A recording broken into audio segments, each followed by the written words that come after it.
Hello friends, welcome to डेजवेन software. आज हम एक बहुत ही simple and basic website design करेंगे यूजिंग HTML एंड CSS। इस वेबसाइट में हम कोई जावास्क्रिप्ट का यूज नहीं करेंगे। ये वेबसाइट हम सिर्फ HTML एंड CSS का यूज करके ही डिजाइन करेंगे। ये वेबसाइट हम सिर्फ डेस्कटॉप वर्जन के लिए ही बनाएंगे, मोबाइल वर्जन के लिए नहीं बनाएंगे। ये वेबसाइट हम उन बिगनर्स के लिए डिजाइन कर रहे हैं जिनको बेसिक HTML एंड CSS का थोड़ा सा नॉलेज है। तो जो वेबसाइट आप मेरी स्क्रीन पे देख रहे हैं, हम इसी वेबसाइट को डिजाइन करने वाले हैं। तो एक बार हम इसके सेक्शन देख लेते हैं, हम कौन कौन से सेक्शन इसमें डिजाइन करेंगे। सबसे पहले हमारा टॉप हेडर का सेक्शन रहेगा, जिसमें लेफ्ट साइड में हमारा लोगो रहेगा, जिसमें हमने एक इमेज यूज की है, और राइट साइड में हमारा मेन्यू बार का सेक्शन रहेगा, जिसमें अलग अलग पेजेस पे जाने के लिए हमने लिंक दिए हुए हैं। उसके बाद हमारा एक बड़ा सा बैनर सेक्शन रहेगा, जिसमें हमने बैनर की एक इमेज यूज की है। इसके बाद हमारा अबाउट वाला सेक्शन रहेगा, जिसमें हमारा लेफ्ट साइड में हमने एक इमेज लगा रखी है और राइट साइड में हमने शॉप का नाम दिया हुआ है, और उसके नीचे हमने शॉप का कुछ डमी कंटेंट ऐड कर रखा है। और लास्ट में हमारा फुटर सेक्शन रहेगा, जिसमें हमने एक डमी कॉपीराइट कंटेंट ऐड कर रखा है। तो अब इस वेबसाइट को हम डिजाइन करना स्टार्ट करते हैं। तो सबसे पहले हम अपने डेस्कटॉप पर चलते हैं। यहाँ पर हम एक फोल्डर क्रिएट करते हैं और फोल्डर का नाम हम देते हैं सिंपल वेबसाइट। और इस फोल्डर के अंदर हम एक और फोल्डर क्रिएट करते हैं, CSS नाम का फोल्डर। CSS फोल्डर के अंदर हम CSS फाइल को सेव करेंगे। इसके बाद हम एक और फोल्डर क्रिएट करते हैं इमेजेस नाम का। इस वेबसाइट में हम जो भी इमेजेस यूज करेंगे वो इसी फोल्डर में हम सेव करेंगे। फोल्डर क्रिएट होने के बाद हम अपना VS कोड एडिटर ओपन करते हैं। VS कोड एडिटर ओपन होने के बाद हम एक नई टेक्स्ट फाइल क्रिएट करते हैं। न्यू टेक्स्ट फाइल क्रिएट करने के लिए हम जाते हैं फाइल में। फाइल मेन्यू के अंदर हम क्लिक करते हैं न्यू टेक्स्ट फाइल के ऊपर। इससे हमारी ये न्यू टेक्स्ट फाइल क्रिएट हो गई है। अब इस फाइल को हम सेव कर देते हैं। इस फाइल को हमें उसी फोल्डर में सेव करना है जो हमने अभी डेस्कटॉप पे क्रिएट करा है, सिंपल वेबसाइट के नाम का। उसके अंदर हम इसे index.html के नाम से सेव कर देते हैं। अब हम अपने रेफरेंस वेबसाइट पे चलते हैं। यहाँ पर ये जो टॉप हेडर सेक्शन दिख रहा है, हम उसको डिजाइन करने वाले हैं। टॉप हेडर सेक्शन डिजाइन करने के लिए ये लोगो जो दिख रहा है, इसको हम पहले सेव कर लेते हैं। इसको हमें उसी फोल्डर में सेव करना है जो हमने अभी डेस्कटॉप पे क्रिएट करा है। सिंपल वेबसाइट फोल्डर के अंदर जो इमेजेस वाला फोल्डर है, वहां पर हमें इसे सेव करना है। आपको इस वेबसाइट में यूज की हुई इमेजेस डाउनलोड करने का लिंक डिस्क्रिप्शन में दिया हुआ है। आप डिस्क्रिप्शन में दिए लिंक पर क्लिक करके सारी इमेजेस जो इस वेबसाइट में यूज की गई है उनको डाउनलोड कर सकते हैं। टॉप हेडर डिजाइन करने के लिए हम वापस अपने VS कोड एडिटर में चलते हैं। अब यहाँ पे हम अपनी कोडिंग स्टार्ट करते हैं। तो सबसे पहले हम टाइप करते हैं डॉक टाइप HTML। उसके अंदर हम टाइप करते हैं HTML टैग। फिर हम हेड टैग ओपन करते हैं। हेड टैग के अंदर हम एक टाइटल टैग ओपन करते हैं, जिसमें हम लिखते हैं website using HTML and CSS, और यहाँ पर हम टाइटल टैग को क्लोज कर देते हैं। अब हमको CSS फाइल को लिंक करना है, तो उसके लिए हम एक नई CSS फाइल क्रिएट करते हैं। CSS फाइल क्रिएट करने के लिए हम वापस जाते हैं फाइल्स पे।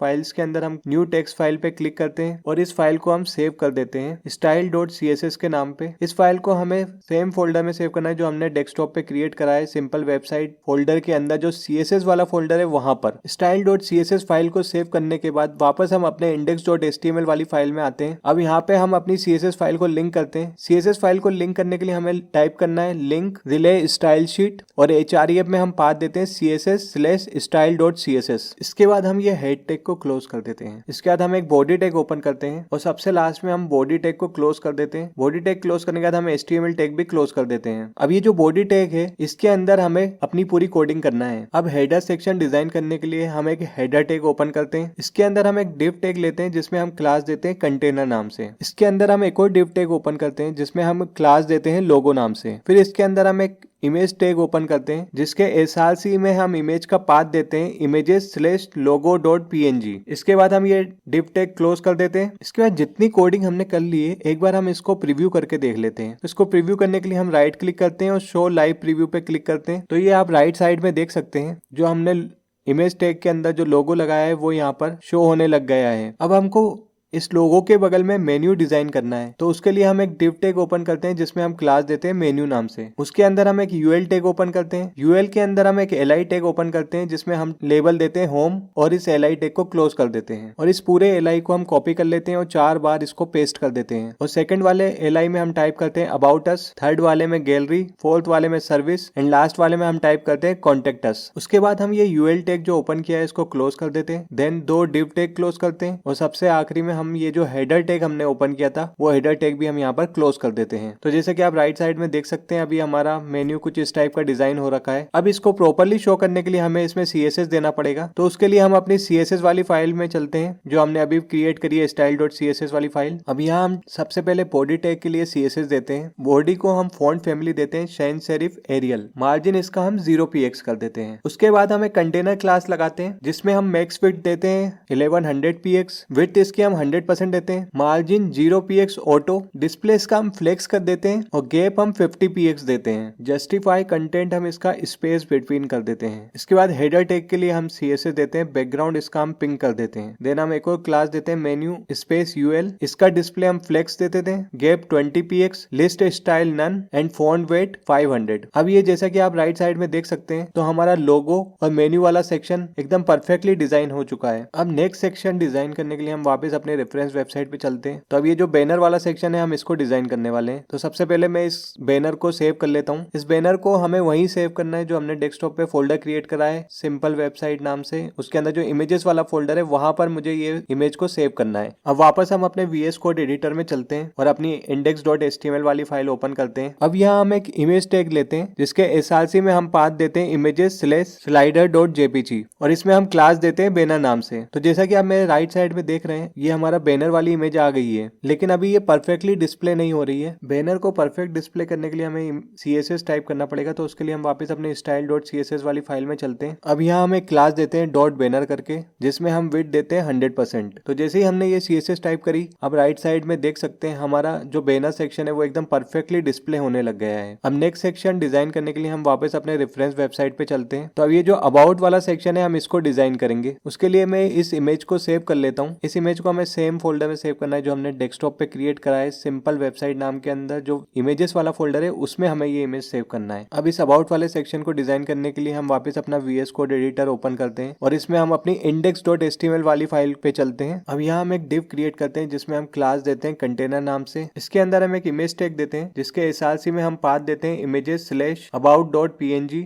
तो ये राइट साइड में आप देख सकते हैं हमारी अबाउट वाली इमेज डिस्प्ले होने लग गई है। अब राइट सेक्शन में कंटेंट देने के लिए हम एक डिव टैग ओपन करते हैं। उसके अंदर हम एक h1 टैग ओपन करते हैं जिसमें हम हेडिंग देते हैं अबाउट माई केक शॉप और h1 टैग क्लोज कर देते हैं। इसके बाद हम एक p टैग ओपन करते हैं। अब डमी कंटेंट एंटर करने के लिए हम अपनी रेफरेंस वेबसाइट पे चलते हैं। यहाँ से ये जो डमी कंटेंट है हम इसको कॉपी कर लेते हैं और अपने VS कोड एडिटर में पेस्ट कर देते हैं और इसके बाद ये जो p टैग है इसको हम क्लोज कर देते हैं। अब इस पूरे p टैग को हम कॉपी करते हैं और 2 बार पेस्ट कर देते हैं और सबसे लास्ट में हम 2 div टैग को क्लोज कर देते हैं। तो ये राइट साइड में आप देख सकते हैं ये हमारा अबाउट वाला सेक्शन भी परफेक्टली डिस्प्ले होने लग गया है। लेफ्ट साइड में प्रॉपर्ली इमेज आ रही है और राइट साइड में प्रॉपर कंटेंट डिस्प्ले हो रहा है। अब सबसे लास्ट सेक्शन हम डिजाइन करते हैं अपना फुटर वाला। फुटर सेक्शन डिजाइन करने के लिए हम एक फुटर टैग ओपन करते हैं। फुटर टैग के अंदर हम एक डमी कंटेंट एंटर करते हैं @2025 डेजवेन software solution all right are reserved और सबसे लास्ट में हम ये फुटर टैग को भी क्लोज कर देते हैं। तो अभी हमारा फुटर सेक्शन कुछ इस तरीके से डिस्प्ले हो रहा है। इसको प्रॉपर्ली डिजाइन करने के लिए हमें थोड़ी CSS देनी पड़ेगी। तो उसके लिए हम वापस अपने style.css वाली फाइल में चलते हैं। यहाँ हम फुटर टैग के लिए CSS देते हैं background pink, text align centre और इसमें हम पैडिंग इसका हम 12px कर देते हैं। तो अभी हमारा फुटर सेक्शन भी प्रॉपर्ली डिस्प्ले होने लग गया है। अब इस वेबसाइट को हमें एक बार अपने ब्राउजर पर रन करके चेक कर लेते हैं। तो उसके लिए हम डेस्कटॉप पे जो हमने फोल्डर क्रिएट करा है सिंपल वेबसाइट नाम का